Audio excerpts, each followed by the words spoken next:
Hello, I'm Commander Wiggy B. This is the Elite Dangerous April 2019 update. Welcome to a review of the Krait Mk as a vanilla pirate ship. This is a counterpoint to my last video where I presented the current meta using all the best hardware available in the game. In contrast, the build I'm using today is unengineered and doesn't make use of power play or tech broker weapons. The ship is also unlocked by default and so will be easily accessible to all players with 135 million to spend. With potential profits exceeding 100 million per heist, it should be a great investment too. As I'm not using grind-locked weapons to stop my targets, I'll also describe an improved bump stop technique based on Commander Two Fingers method. I've linked his excellent tutorial in the description. To make the video easy to use, I've broken it down into chapters and placed quick links in the description. Feel free to jump to the juicy bits. Time to look at the build.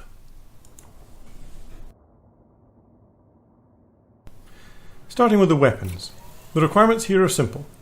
Strip the target's shields quickly and effectively without placing undue strain on the weapons capacitor. Once the shields are down, take out the thrusters before the target can jump. My personal preference is to use 3 size 3 fixed multis for the shields. I also tested gimbaled multis, which worked well but took a bit longer. I've then fitted a pair of seeker missiles for disabling drives with minimal collateral damage. Next up, the utilities. Top of the list is a point defence. Miners tend to fit mine launchers since the April update, and a point defence goes some way to countering this threat. Unfortunately, there are no mounts on a Krait's nose or close to the front. The top slots work reasonably well if you keep your ship facing the target. The second item is a wake scanner. This is required equipment if you intend to pirate outside of Anarchy systems. I've derated the part to save weight. The remaining locations are filled with shield boosters to strengthen the defences. As the ship only has 4 utility slots, I've omitted the manifest scanner. Miners in agricultural systems always carry diamonds, so a scanner isn't strictly necessary. Unfortunately, this means you can't tell how many canisters your target is actually carrying. Now the core internals. No big surprises here. Fast drives, a big FSD, a powerful distributor, and good sensors. The power plant is A-rated to provide enough power. The remainder are D-rated for weight saving. One great feature of the Krait is its large fuel tank. This ship can jump 7 or 8 full-length jumps on one tank. This is more than enough to chase down a target and then fly to a suitable black market. No need for a fuel scoop as a result. Finally, the optional internals. Here is where the Krait really shines. Being a multi-role ship, it has an unusually large number of optional internal slots. What's more, there are no military slots, so we're free to use them all as we please. First up is an A-rated shield. Miners tend not to stand and fight these days. However, hitting mines can be dangerous, and turrets can fire backwards, so shields remain important. Bump stopping also requires good protection. Jumping to the bottom, we have key piracy equipment. An A-rated hatch breaker. Without this, looting will be challenging. Above that, I have a Class 2A frameshift interdictor. While smaller than I would normally fit, this is more than adequate for the task. I didn't lose a single ship during testing. Next, we have a pair of size 3 collector limpet controllers, giving a total of 4 active collectors. For efficiency, I normally fit 6 collectors on my larger pirate ships. However, this would be an extravagance on a Krait. Surprisingly, 4 proved able to keep up with a hatch breaker on most occasions. The remaining slots are all filled with cargo bays, giving an impressive 144 tons of potential loot. With all the equipment installed, the ship ends up with a 19 light-year unladen jump range, dropping to 15 light-years when fully loaded. Shield strength is 490 and boost speed is 383. So that's it. I've included a Coriolis link to the full build in the description below. Let's see how she performs as a pirate. Let's kick off with the start of a heist. The Krait Mk is very nimble in supercruise, particularly when compared to large ships like the Anaconda and Cutter. By keeping my speed in the blue, I was able to sweep in behind my targets with ease. The range limitations of the unengineered 2A interdictor were more than compensated for by the performance of the ship. During interdiction battles, the ship also performed well. While testing, I interdicted T9s and T7s from harmless up to elite without issue. I was even interdicted by an elite pirate on my way to sell up. There is no doubt that the Krait is a good tool for practicing interdiction. Now on to normal space performance. I tend to focus my pirating efforts on T7s and T9s, as they provide good returns for the effort involved in hunting them. High-ranked ships tend to have better equipment, with the T7 generally being faster of the two. Even with unengineered drives and distributor, the Krait is easily fast enough to keep up with this elite-ranked T7. Once it was time to disable the mark, the 3 large fixed multi-cannons proved more than a match for the shields fitted to all the miners I caught. I was usually able to drop the shields long before my FSD cooldown timer had elapsed. This is critical, as both ships are unable to jump during this period.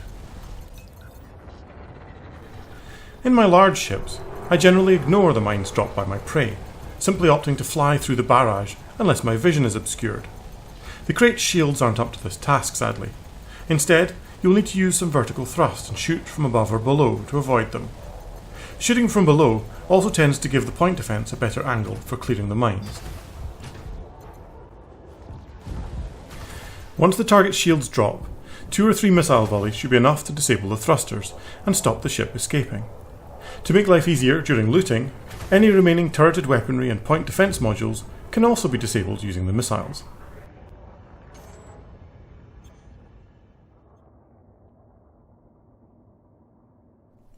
Since my Krait does not come fitted with a force cannon or enforcer cannon, the target must be brought to a halt by collision before it can be looted.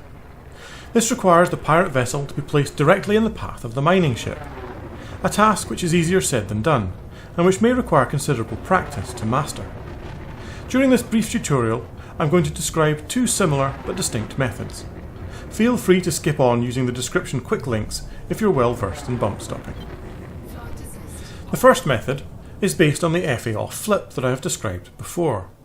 This method is effective on fast-moving ships, as your ship does not slow down when flying backwards until you re-engage flight assist.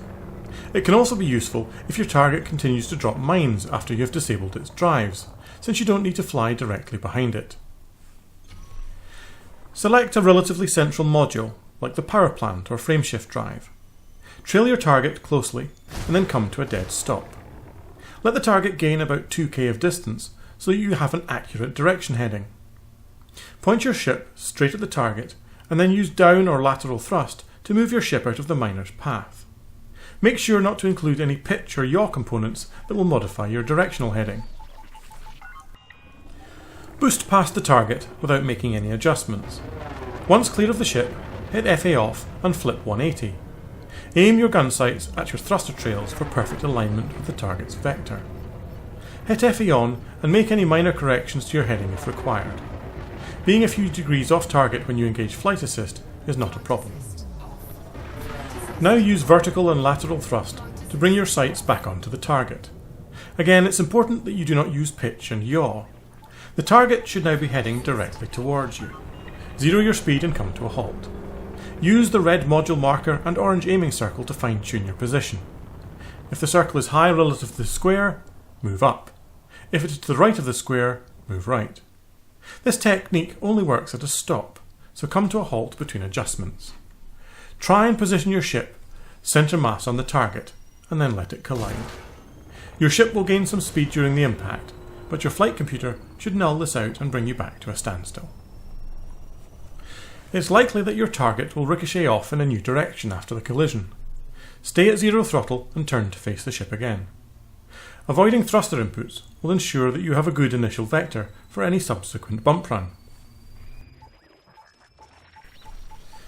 Commander Two Fingers method is similar, but avoids the use of FA off. I'd highly recommend watching his video, which is linked below. Here's how you do it. As before, tail your target and match its vector. Boost or accelerate straight at the target so that you leave an easily visible thruster trail. At the last moment, flip down and below the ship using pitch and vertical thrust. Zero your throttle or engage reverse during the flip, depending on the ship's speed. Adjust your position until the start of your thruster trail is directly behind the target. As before, the module marker and aiming circle can be used to fine-tune adjustments. Come to a halt and aim for centre mass, and let the target collide.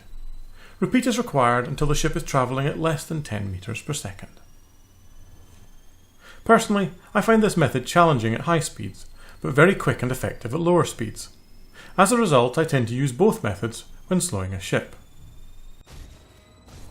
It took me 5 minutes and 30 seconds to disable and slow this T9 ready for looting. Not as fast as using force weapons, but definitely acceptable given the payout. So what's my conclusion? Even without engineering, the Krait Mk makes an excellent pirate ship. During the week I spent filming for this video, I robbed 20 plus ships and made off with 1.2 billion credits worth of diamonds. That's almost 10 times the purchase price of the ship. Due to its nimble handling in both supercruise and normal space, the Krait is much more fun to fly than the big ships. It should also be an excellent trainer ship for the same reason. In my opinion, its one and only weakness is that it can't empty a fully stocked T9. Personally, I can live with this. My next task will be to buy another Krait and see just how good it can be when fully engineered. Watch this space. So that's it for this video. Hopefully it will help swell the pirate ranks without the need for engineering grind. If you enjoyed the video, please do leave a like and a comment. If you hated it, please let me know why. Constructive criticism will be gratefully received. 07 and fly naughty, commanders. Wiggy Bee out.